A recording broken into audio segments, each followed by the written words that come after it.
सभी सनातनियों को राधे राधे।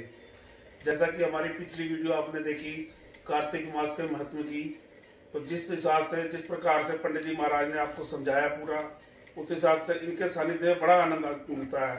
जिस तरह से इनके विचार है सुनकर बहुत ही अच्छा लगता है। तो अब हम आपको अहोई अष्टमी माता की कथा सुनाएंगे पंडित जी के मुखारविंद से। जय श्री राम। कैसे हैं आप लोग? जिन लोगों ने हमारा YouTube चैनल सब्सक्राइब नहीं कर रखा है, कृपया वो जरूर कर लें, ताकि आने वाली आगे जो बहुत अच्छी वीडियो हैं वो आपको प्राप्त होती रहें। आज का जो मुख्य विषय है हमारा, वो है माता अहोई अष्टमी का। अहोई देवी का मतलब जो एक ही दिन में खुश हुई, उनको अहोई देवी कहा गया है।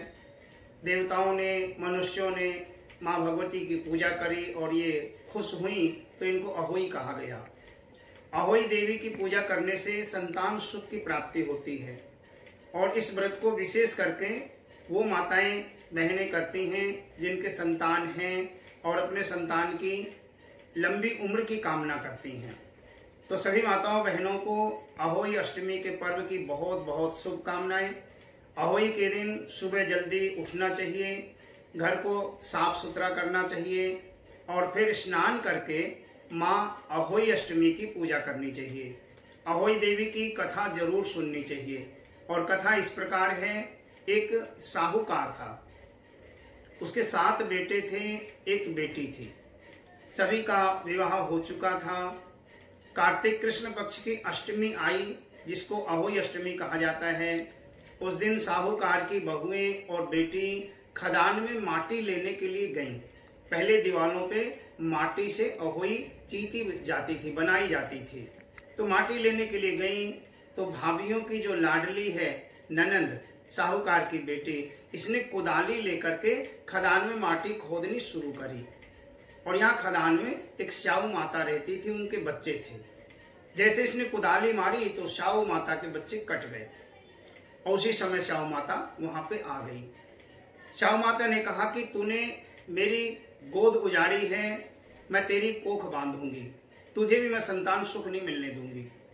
अब वो घबरा गई, रोने लगी कि मुझसे अनजाने में गलती हो गई है, हे स्याऊ माता मुझे क्षमा कर दो। स्याऊ माता ने कहा मैं तुझे क्षमा कर देती हूँ, लेकिन तेरे बदले किसी और को कोख बंधवानी पड़ेगी। अब इसने अपनी सभी भाभीियों की तरफ देखा, एक एक करके सभी भाभीियों ने मना कर दिया। सबसे छोटी भाभी जो थी उसने कहा कि ठीक है, तेरे बदले मैं अपनी कोख बंधवा लेती हूँ। तो साहूकार की जो छोटी बहू है उसकी कोख स्याऊ माता ने बांध दी, और समय धीरे धीरे बीता। साहूकार की बेटी के पहला बेटा, बहू के पहला बेटा हुआ, और 7 दिन के बाद में ये खत्म हो गया। और ऐसे एक एक करके 7 बेटे इसके हुए, और 7 बेटे खत्म हो गए। बहुत रोती, बहुत विलाप करती, बड़े बूढ़ों से पूछती, विद्वानों से पूछती। एक दिन एक विद्वान से पूछा कि मैं क्या करूं, मुझे संतान सुख कैसे मिले? तो विद्वान ने कहा कि बेटी तेरी कोख बंधी हुई है, और पास में ही जंगल में एक लंगड़ी गाय रहती है जिसको सुरही कहा जाता है।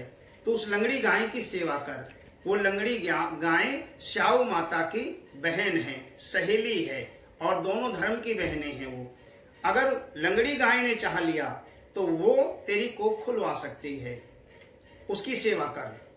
अब साहूकार की छोटी बहू ने नियम लगा लिया, रोज वहां जंगल में जाती, जहां पे गौ माता थी वहां पे जाके पहले वो गोबर उठाती, फिर वहां पे झाड़ू लगाती, पानी से पूरा धोती, वहां पे चारा रख के आती, पानी रख के आती। गौ माता सोचने लगी, कौन है जो मेरी रोज इतनी सेवा कर रहा है, बिना स्वार्थ के, बिना मतलब के, तो कोई राम राम भी नहीं करता, और कोई मेरे लिए इतना सब कुछ कर रहा है, मैं देखूंगी कौन आता है ये करने।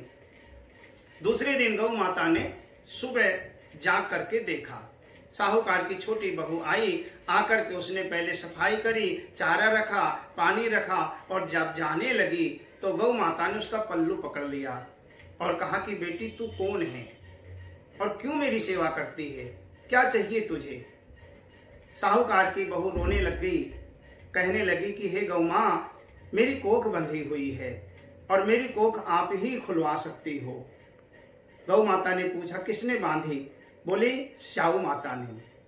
गौ माता ने कहा उसके लिए तो तुझे 7 समुद्र पार चलना पड़ेगा, क्योंकि अब वो यहाँ नहीं रहती। जब से उसके बच्चे खत्म हुए हैं वो 7 समुद्र पार चली गई है।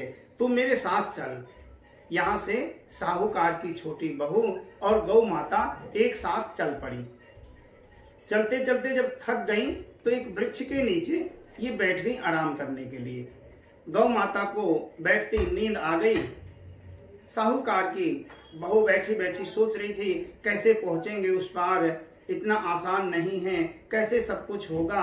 उसी समय देखा एक बहुत भयंकर काला नाग आया और उस पेड़ की तरफ बढ़ने लगा।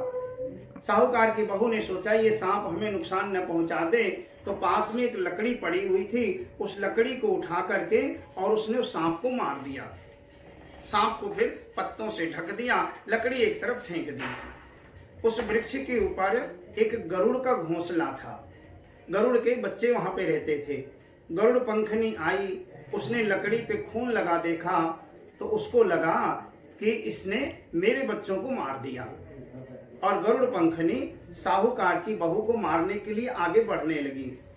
इतने में ऊपर से गरुड़ पंखनी के बच्चों ने आवाज लगाई कि माँ इनको मत मारना, ये तो हमारी मौसी हैं। गरुड़ पंखनी ने पूछा तुम्हारी मौसी? बोले हाँ, रोज एक सांप आता था, हमें बहुत परेशान करता था। इन्होंने उसको मार करके हमें अभय कर दिया है, अब हमें कोई डर नहीं रहा। गरुड़ पंखनी बहुत खुश हुई और बोली कि बेटी तूने मेरे बच्चों की रक्षा करी है, मांग तुझे क्या चाहिए। साहूकार की बहू ने कहा यदि आप खुश हो तो मुझे और इस गौ माता को अपनी पीठ के ऊपर बिठा के 7 समुद्र पार श्याऊ माता के यहाँ पहुंचा दो। गरुड़ पंखनी ने कहा बैठो। दोनों को अपनी पीठ पे बिठा करके 7 समुद्र पार ले गई। और श्याऊ माता और गौ माता दोनों धर्म की बहनें हैं, जब आपस में मिली तो बहुत खुश हुई। और श्याऊ माता ने कहा अरे सुरही, बहुत दिनों बाद सहेली की याद आई। बोली हाँ सहेली, तू भी तो इतनी दूर चली गई थी। आपस में दोनों बातें करने लगी। गौ माता ने इशारा किया साहूकार की बहू की ओर, और साहूकार की बहू ने क्या किया, सलाखा लेकर के और श्याऊ माता के सिर से जुआं निकालने शुरू कर दिए। और जैसे जैसे वो सलाखा मार रही थी, श्याऊ माता वरदान दे रही थी, अरे बेटी जुग जुग जियो, तेरे 7 बेटे हों, तेरी 7 बहुएं हों, तेरे घर में खूब खुशियां हों, तेरे घर में खूब आनंद हो। जब श्याऊ माता ऐसे आशीर्वाद दे रही थी ना, तो साहूकार की बहू रोने लग गई। श्याऊ माता ने पूछा क्या हुआ बेटी, क्यों रो रही है? बोली बस ऐसे ही रोना आ गया। नहीं नहीं बता क्या बात है, क्यों रोई? बोली 7 बेटे कहाँ से होंगे, 7 बहुएं कहाँ से आएंगी, मेरी कोख तो आपने बांध रखी है। श्याऊ माता ने कहा मैं तेरी कोख खोलती नहीं, लेकिन मैं तुझे आशीर्वाद दे चुकी हूँ, तेरी सेवा से मैं बहुत खुश हूँ। जाकर के उजमन करना होई का, तेरे घर में 7 बेटे और 7 बहुएं बैठी मिलेंगी। जा अपने घर जाकर के खुशियां मना। और ये जैसे ही घर आई, आकर के इसने देखा 7 बेटे बैठे हैं, 7 बहुएं बैठी हैं और कढ़ाइयाँ चढ़ गईं, उजमन की तैयारियां शुरू हो गईं। अहोई अष्टमी का दिन सुबह सुबह इनकी बड़ी जिठानी उठी और उसने अपने बेटे को भेजा, कहा देख क्या तेरी चाची अभी तक रोई क्यों नहीं, क्योंकि वो तो सुबह सुबह त्योहार गंदा कर देती है, सुबह सुबह रोना धोना शुरू कर देती है, लेकिन आज रोने की आवाज नहीं आई, देख के तो आज झांक करके।